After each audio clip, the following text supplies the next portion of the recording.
రాష్ట్ర విద్యా, ఐటీ, మానవ వనరుల శాఖ మంత్రి నారా లోకేష్ జన్మదినాన్ని పురస్కరించుకుని రామచంద్రాపురం నియోజకవర్గంలో హృదయాన్ని తాకే సేవా కార్యక్రమాలు ఘనంగా నిర్వహించారు. రాష్ట్ర కార్మిక శాఖ మంత్రి వాసంశెట్టి సుభాష్ ఆధ్వర్యంలో సేవే నిజమైన వేడుక అన్న భావనతో ఈ కార్యక్రమాలు సాగాయి. రాజకీయానికి, మానవత్వానికి జోడించిన లోకేష్ సేవా స్ఫూర్తిని ముందుకు తీసుకువెళ్లేలా వేడుకలు నిర్వహించారు. ముచ్చుమిల్లిలో న్యూ లైఫ్ ఫౌండేషన్ ఆశ్రమంలో పొందుతున్న తల్లిదండ్రులు లేని 70 మంది విభిన్న ప్రతిభావంతులైన పిల్లలను మంత్రి సుభాష్ ట్రెండ్స్ షాపింగ్ మాల్ కు తీసుకువెళ్లి వారికి నచ్చిన వస్త్రాలను స్వయంగా కొనుగోలు చేసి అందజేశారు. స్వయంగా మంత్రి వెంటబెట్టుకుని వెళ్లి షాపింగ్ మాల్ కు తీసుకువెళ్లి బట్టలు కొనివ్వడంతో పిల్లలు ఆనందంతో ఉప్పొంగిపోయారు. పిల్లల జీవితాల్లో తీపి జ్ఞాపకంగా లోకేష్ జన్మదినం నిలవాలని మంత్రి ఆకాంక్షించారు. వాళ్ళందరికీ పండగ రోజులుగా భావించి మరి ఈ రోజున ఈ ట్రెండ్ షాపింగ్ మాల్కి తీసుకొచ్చి అందరికీ నూతన వస్త్రాలు ఇవ్వడం జరుగుతాం.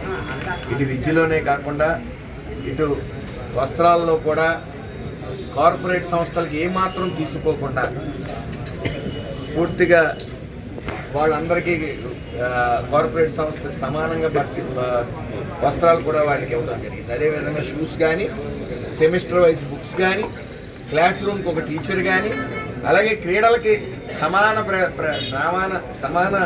ప్రాధాన్యత ఇస్తూ మరి ముందుకు తీసుకెళ్తా ఉన్నారు. ప్రతి తల్లిదండ్రులు ప్రభుత్వ పాఠశాలలో చదువుతున్న ప్రతి తల్లిదండ్రులకి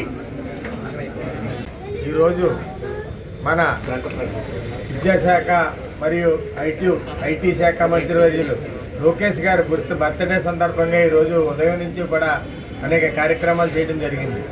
మొదటగా శివాలయంలో ఆయన పేరుని పూజలు చేసిన పిదప ఆసుపత్రి, మన జనరల్ ఆసుపత్రిలో, ఏరియా ఆసుపత్రిలో దుప్పట్లు లేక అక్కడ బెడ్ల మీద దుప్పట్లు లేక ఇబ్బంది పడుతున్నారని ఆ డాక్టర్ గారు తెలియపరచడం వల్ల లోకేష్ బర్త్డే సందర్భంగా హాస్పిటల్లో కూడా 200 దుప్పట్లు కూడా పంపిణీ చేయడం జరిగింది. అలాగే ఈరోజు విభిన్న ప్రతిభావంతులైన పిల్లలు 70 మంది న్యూ లైఫ్ ఫౌండేషన్ పిల్లలు అందులో ఉన్నారు.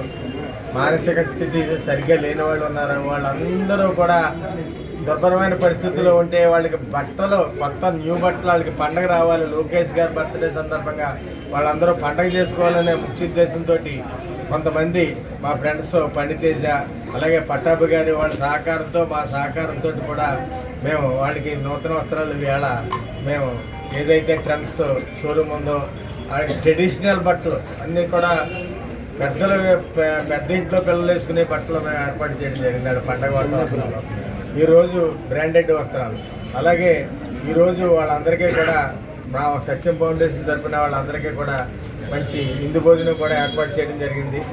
ఏంటంటే పిల్లలందరూ సంతోషంగా ఉండాలనే ముఖ్య ఉద్దేశంతో దీన్ని ఏర్పాటు చేయడం జరిగింది. ఈ యొక్క ఏదైతే లోకేష్ గారు ఉన్నారో ఆయన ఆయురారోగ్యాలతోటి 100 ఏళ్ళు ఆయన సుఖ సంతోషాలతో ఉండాలని, ఆయన సుఖ సంతోషాలతో ఉంటే రాష్ట్రం కూడా సుఖ సంతోషాలతో ఉంటుందని భావిస్తూ ఏర్పాట్లన్నీ చేయడం జరిగింది.